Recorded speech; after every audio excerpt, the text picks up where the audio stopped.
Hi everyone, and welcome to my 8th video on my 30-day challenge on tips on how to work and live remotely.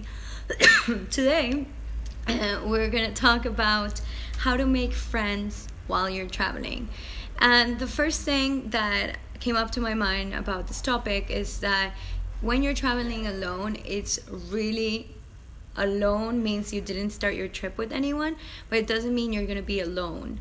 I've been traveling alone now for 10 years, and never have I felt lonely, and never had I had an instance where I didn't meet people while I was traveling, unless I was in like a spa alone or wanting to be alone. So the first thing you need to know is that you're never going to be alone. However, who you meet and the way you meet them and how long you become friends for is going to depend a lot on your attitude. So the first thing I'm going to talk about is what attitude you need to have while you're traveling in order to meet people and hopefully make long-lasting friendships.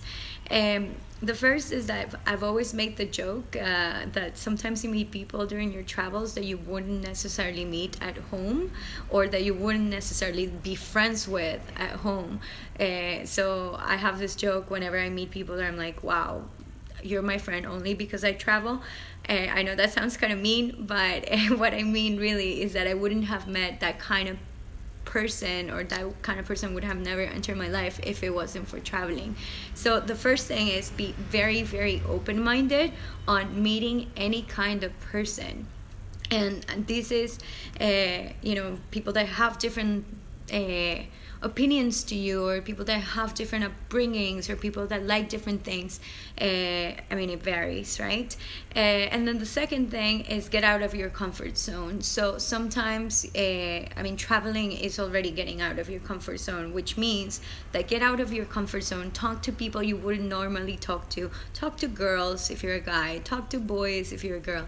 It doesn't really matter. When you're traveling, you get to almost be someone else. And if you feel you're introverted and you could never ever meet people because you're so shy, this is almost like borrón cuenta nueva, like a new page for you to start over, meet people. Don't be afraid, don't be embarrassed, because they still don't know you. They're gonna get to know you, and everybody's really, really open-minded to meeting people while they travel. And the second thing is share and invite.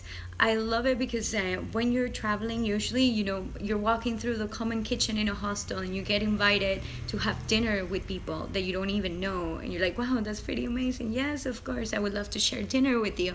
Or you say, oh, what you doing tomorrow? I'm going whitewater rafting. Would you like to come?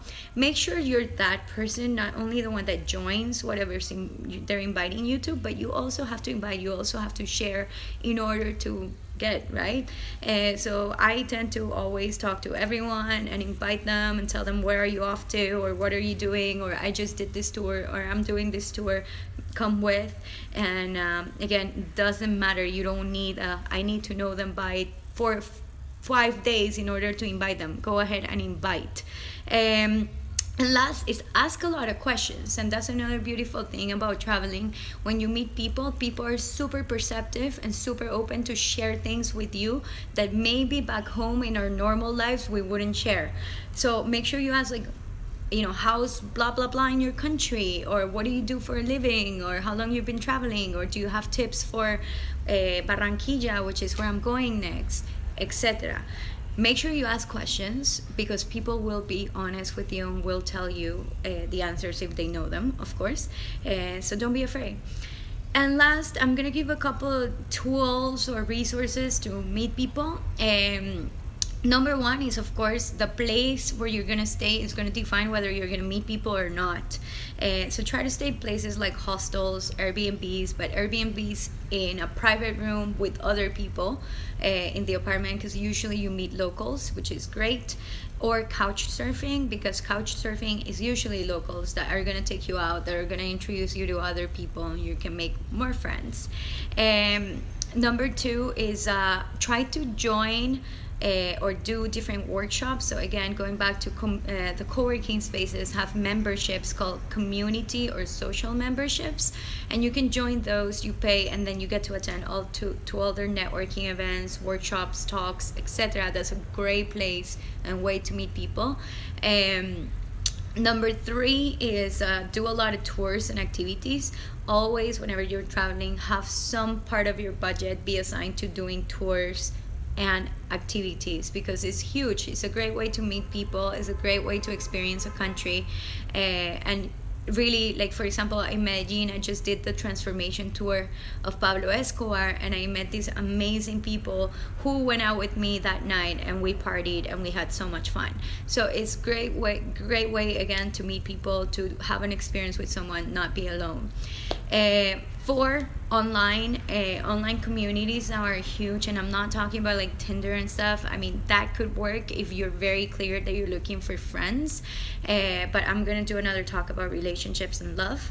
But online communities, more like Couchsurfing, again, is an online community of travelers. It's pretty awesome, and they do a lot of meetups. Another online community is Meetup, and that is really good because you can select what meetups you attend to. So if you're interested in cryptocurrency, you're gonna attend the cryptocurrency meetups and meet people that are interested in cryptocurrency. And then the other one, if you're spending longer time in one country or one city, Internations is a really big community of expats usually. So if you're gonna live in Medellin for 3 months, I would join Internations because they always have good social events and you get to meet a lot of people. And last, of course, Facebook. Facebook never ever fails, and you can search again wherever you're going what Facebook friends you have in this place. They're also, or have been to that place. Ask for tips and ask them to connect you to people, because again, there's nothing better than knowing the locals, knowing people there. So try to make friends in hostels and parties and events and tours, but also try to make friends that are local. And that is it for me. Thank you for tuning in, and I'll see you guys tomorrow.